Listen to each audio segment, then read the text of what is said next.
જો અમારા ઉના તાલુકા સોમનાથ જિલ્લાનું ઉના તાલુકાની બાજુમાં આવેલો એક હિમાળો ગુપ્ત પ્રયાગ નો હિમાળો છે અને ખરેખર અહીંયા એવો જાગૃત સ્વપ્ન સુષુપ્તિને તુર્યા નામનો એક બારડુનો ભૂતડો એવો જાગૃત છે કે આ મઢવજી તળાવમાં રોજ 7 વખત નાય અને પોતે પરચા પૂરે છે એના દાખલા મેં જોયેલા છે. અહીંયા ખાના માણસો આવી ગયા છે પણ આ મઢવજીનું તળાવ છે એને વંદન કરીને જય માતાજી કહેજો. જો લાઈક શેર અને ક્યારેક વંદન કરતા આવડે તો લાભ લેવા દર્શનના આવજો. જય માતા.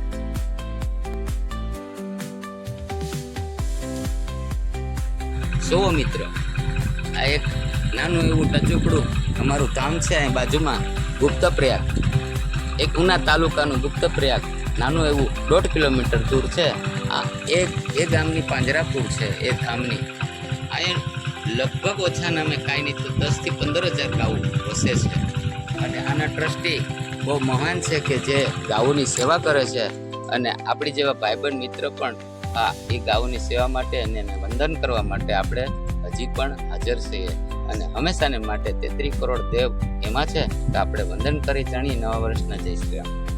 જય માતાજી. તો આપણે સામેનું પૂતળા દાદાનું મંદિર દેખાય ના પણ આપણે દર્શન કરવા જવાના છે તો આપણે મારા મામાને પૂછી બે એ વિશે શબ્દો. જો ભાઈ, આ એક પૂતળા દાદા એવા છે ને એ બાવડું કુળના છે, બારડ કુળના. અને એ પૂતળા દાદા હું તમને એ બતાવીશ કે તમે જોઈને રાજી અને ખુશાલ થઈ જશો મિત્રો. અને એ પૂતળા એવા છે કે અહીંયા વાળુ દેવો પણ એ જાતા એ સમયની વાત છે અને હજી પણ હાજરી પૂરે છે એના દાખલા છે. અને આ જ એ પૂતળા દાદાના હું તમને સન્મુખ દર્શન કરાવું જે દિવસે તમે એવું માનજો કે આ પૂતળા દાદા ક્યાં વસે છે અને એના કુળમાં એણે એવું વચન આપ્યું છે કે અમારા બારડ કુળની અંદર જે જન્મે ને એની માંજરી આપવું હોય ને તો જ પૂતળો માનવાનો, બાકી નહીં માનવાનું.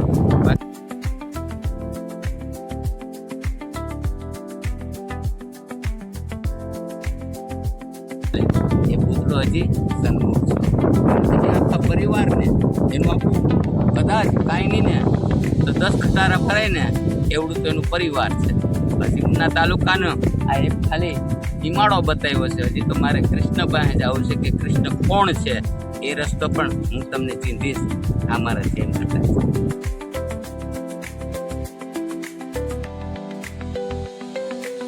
તો અમારા ઉના તાલુકા સોમનાથ જિલ્લાનું ઉના તાલુકાની બાજુમાં આવેલો એક હિમાળો ગુપ્ત પ્રયાગ નો હિમાળો છે અને ખરેખર અહીંયા એવો જાગૃત સ્વપ્ન સુષુપ્તિને તુર્યા નામનો એક બારડુનો ભૂતડો એવો જાગૃત છે કે આ મઢવજી તળાવમાં રોજ 7 વખત નાય અને પોતે પરચા પૂરે છે એના દાખલા મેં જોયેલા છે.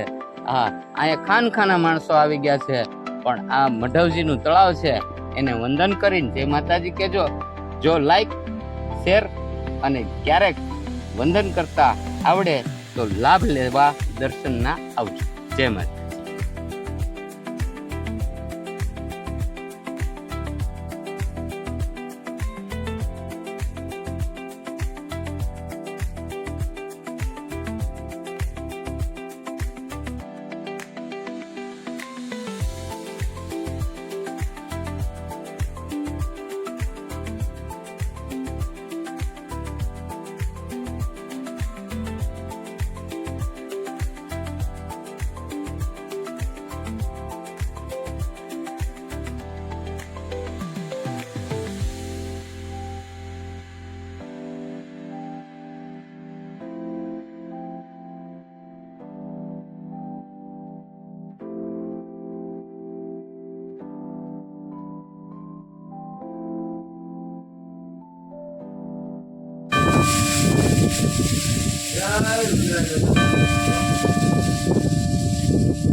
કવિના પાળ વચન ચેંગાઈ હોય અને માધવજીની રક્ષા કરી હોય અને એનો જો પાળિયાદ બન્યો હોય ને તો એક જ હતો.